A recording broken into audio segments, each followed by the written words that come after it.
Hey everybody, welcome to Stout Advice. We have a couple guest superstars here in the house. This is my two boys. This is Miles and this is Cooper. And today's topic is your why, knowing your why.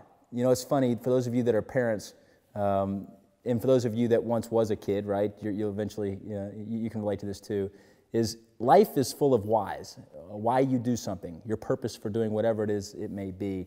And one thing I want to encourage you with is these little guys right here have changed my why dramatically. You know, when I was younger, my why may have been a little bit different, right? It may have been, hey, I want to have financial freedom, or I want to have whatever it is may be. As you're living your life, I think it's important to understand the importance of having a why. Your why is ultimately what's going to keep you going. Life is full of peaks and valleys. You know, when you first start something, you're excited, you're giddy. I'll never forget when we first came home with you, little fella, and we first came home with you, Coop, from the hospital. You know, they don't give you an instructor's manual when you walk in your house for the first time holding these two newborns, okay? You're sitting there in your house going, now what? You know, there's no call button to call the lady at the hospital to come over and help you with something. It's like, we got to figure this thing out, you know? So you're excited when they're first born. You walk into your house for the first time with them. You have no idea what to do with these little guys. And then you realize this is kind of like one of those valleys. But then you start to figure it out. You weed through it, right, buddy? And they smile at you like that and just brings a tear to your eye.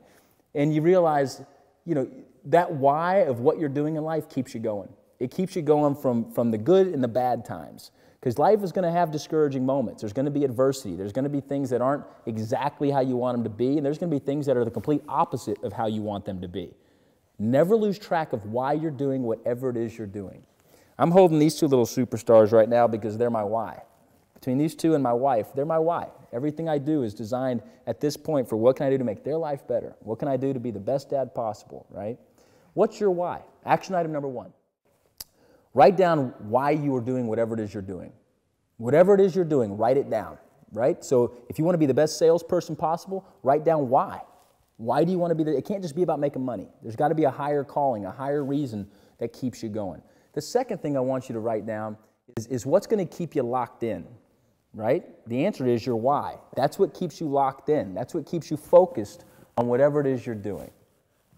You know, there's many times I'm flying home late at night from speaking wherever in the country, and I just cannot wait to go into the door and grab these two little guys.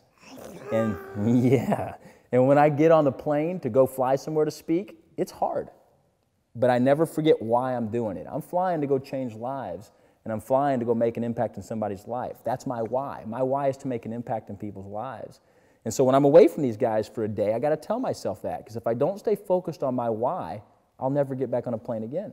I'll just stay home and become a hermit, right? And never leave. Well, I've drug on and on and on, but I wanted these two guys. You know, we pay them, and they said they have to be on camera for a certain amount of time. So this video had to go a little longer than normal. So we appreciate you joining us on Stat Advice, and God bless.